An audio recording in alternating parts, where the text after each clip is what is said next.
ორი დაღუპული ერთი დაშავებული ეს არის ამ დროისთვის არსებული მონაცემები თევდორე მღვდლის ქუჩაზე საცხოვრებელი კორპუსის ზედა ნაწილის ჩამონგრევის შედეგად ადგილზე კვლავ გრძელდება საძიებო სამაშველო ოპერაცია მიმდინარეობს ტერიტორიის გაწმენდა ჩამონგრეული ბეტონის მასის ნანგრევებისგან რაც შეეხება მობინადრეებს საცხოვრებელ კორპუსში მცხოვრები ყველა ოჯახი ამ დროისთვის შენობიდან გამოყვანილია და მიმდინარეობს თბილისის სხვადასხვა სასტუმროში მათი ქირით დროებით განთავსების პროცესი.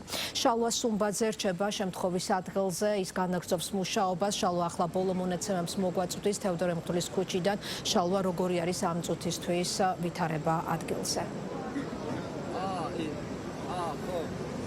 თავდაპირველად გეტყვით, რომ სულ ცოტა ხნის წინ განახლდა ინფორმაცია და დადასტურებით შეგვიძლია ვთქვათ, რომ ამ უბედურ შემთხვევას ორი მოქალაქე შეეწირა, ხოლო ერთი ადამიანი დაშავდა, რომელიც გადაყვანილია კლინიკაში და გადის შესაბამის პროცედურებს. Global Medis საუნივერსიტეტო კლინიკაში განგვიმარტეს, რომ ამ მოქალაქის ჯანმრთელობის მდგომარეობა არის სტაბილური და მას საოპერაციო ჩარევა არ დასჭირვებია. რაც შეეხება უშუალოდ ამ ტერიტორიაზე არსებულ ვითარებას, სულ ცოტა ხნის წინ განაახლეს ჩვენთან შესაბამისი უწყებების წარმომადგენლებმა ინფორმაცია და გვითხრეს, რომ ჯერ კიდევ რჩება სამი ოჯახი, რომელიც უარს აცხადებს შენობის დატოვებაზე, მიუხედავად იმისა, რომ აქ არის ფაქტი, როდესაც შენობის ფასადი ჩამოინგრა, ასევე სპეციალისტების შეფასებით ეს შენობა არის ავარიული და აუცილებელია, რომ მოხდეს ამისი დემონტაჟი, როგორც მერიის წარმომადგენლები ჩვენთან საუბარში განმარტავენ, აქტიური კომუნიკაცია მიმდინარეობს მოქალაქეებთან, რათა მათ დატოვონ ტერიტორია, შენობა და გადაინაცვლონ დროებით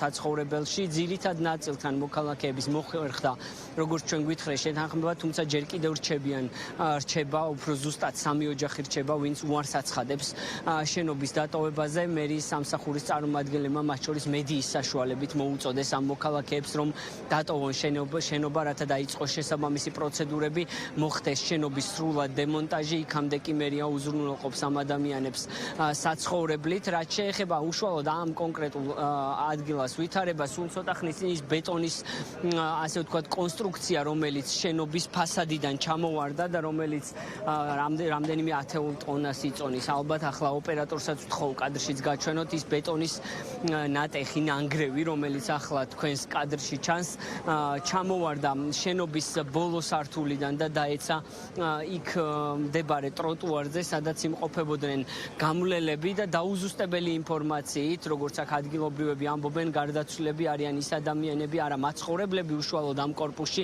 არამედ სავარაუდოდ ის ადამიანები, რომლებიც აქ ეწეოდნენ საქმიანობას, სავაჭრო საქმიანობას. ეს არის შენობის ზედა ნაწილი, რომლიდანაც მოწყდა ასე ვთქვათ ბეტონის კონსტრუქცია. რამდენიმე ჯგუფი მუშაობდა, რამდენიმე დანაყოფი შინაგან საქმეთა სამინისტროსი ადგილზე, მათ შორის მობილიზებული იყო სპეცტექნიკა და მოხდა ამ ბეტონის გადმოტრიალება, ასე ვთქვათ, და შეფასება. სავარაუდოდ ჯერ კიდევ მიმდინარეობს გარკვეული სამუშაოები, თუმცა შეიძლება ითქვას, რომ ეს არის ბოლო მონაცემი, ორი გარდაცვლილი და ერთი დაშავებული. ეხლა დამატებით უკვე აპოვნი იქნა ერთი გარდაცვლილი, ანუ ჯამში როგორც თავიდანვე მოგახსენეთ, ერთი გარდაცვლილი იყო, ეხლა დაემატა კიდევ ერთი გარდაცვლილი. ვაგრძელებ სამუშაოებს და შესაბამისად დამატებით მოგახსენებთ სხვა დეტალებზე. თუ შეგიძლიათ იდენტიფიცირებასთან დაკავშირებით რომ გითხრათ, მოხდა მეორე პირის ქალია, დიახ, ამ ეტაპისთვის რაც აქ გვაქვს, ჩვენს ხელთ არსებული ინფორმაციით არის ორი ადამიანი გარდაცვლილი, ერთი მამაკაცი, ერთი ქალბატონი.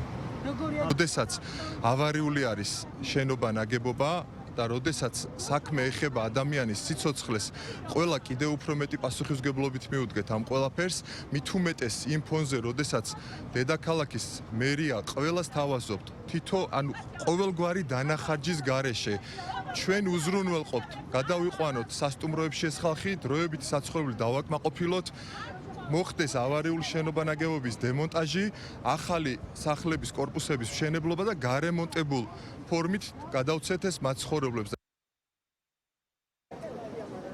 ცოტა ხნის წინ აქ ჩვენ შევნიშნეთ ასევე მოქალაქეები, რომლებიც პარკებით, ჩემოდნებით ტოვებდნენ შენობას. სავარაუდოდ ეს არიან ის ადამიანები, რომლებიც ამ შემთხვევამდე ცხოვრობდნენ სწორედ ამ კორპუსში და მათ პირადი ნივთები გამოიტანეს უკვე შენობიდან და გადაინაცვლებენ დროებით საცხოვრებელში, რომელსაც მათ მერია გამოუყოფს.